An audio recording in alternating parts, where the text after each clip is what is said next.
வாக்கு ரொம்ப அருமையா இந்த இடத்துல பொருந்தி இருக்கும். ஊராம் விளைக்க குருட்டாம் விளைத்ததுங்க. ஊராம் விளைக்க குருட்டு ஆம் விளைத்தது அப்படின்னு ஊர் மாடெல்லாம் கத்துச்ச.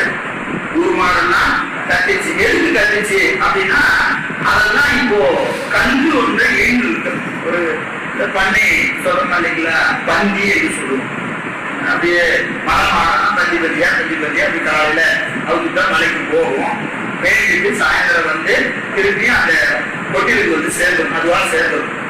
அப்படி பல மாடுகள் நீங்கி இருக்கிறது.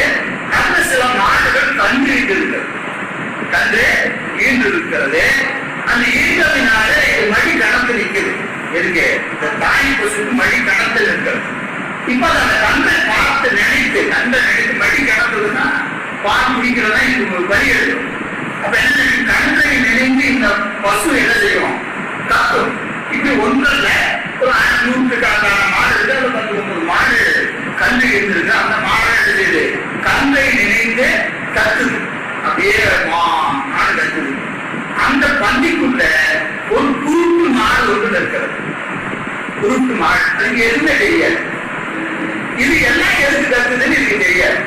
ஏன்னா இது பார்க்கல. இது பார்த்தா அது கத்து கொண்டு இருக்கிறது மடி கணக்குது.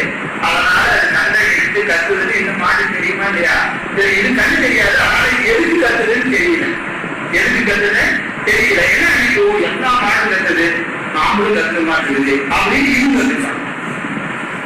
ஊனா மாடு இழைக்க குருட்டுலா விளைத்தது. குருட்டுலா விளைத்தது. இது பழம். அந்த காட்டுக்கிற ஓமை ரொம்ப எளிமையா ஒரு ஓமை மாதிரி தெரியும்.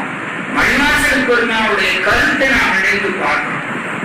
ஏன்னா எல்லாரும் பாடுறாங்க, எல்லாரும் இறைவனை பாடுகிறார்கள். எப்படி பாடுகிறார்கள் என்று சொன்னால், அவர்கள் இறைவனை கன்றாக நினைத்து பக்தி என்கின்ற மடி கணத்ததினால் அவர்கள் பாடு கணத்து நிற்குது, மடி கணத்து நிற்குது. இப்ப அதுக்கு என்ன செய்யணும்? கன்றை நினைந்து தாய் பசு கதறுவது போல இறைவனை நினைந்து அன்புடையவர்கள் எல்லாம் கதறி கொண்டு இருக்கிறார்கள். நான் குருட்டுமான். இவெல்லாம் எதுக்கு கட்டுறாங்கன்னு தெரியல. எல்லாரும் கட்டுறாங்க, நான் கட்டுறேன். அப்போ நான் கூட்டத்துக்குள்ள இருந்தோம்னா எல்லாரும் அந்த நாளுடைய சிவனை போட்டுனா நாமளும் கூட்டத்துல இருந்து எல்லாருக்கும் கேவா அப்படின்னு சொல்ல வேண்டியதா. எல்லாரும் என்ன செய்யறாங்க அதை பார்த்து நாமளும் செய்ய வேண்டியதுதான். அவர்கள் எந்த நிலையில நின்று அதை செய்கிறார்கள், அவர்கள் இருக்கிற பக்தி, அவர்களுக்கு இருந்த அன்பு நமக்கு இருக்கிறதா என்று சொன்னால் அது அவர்கள் ஆராய்ச்சி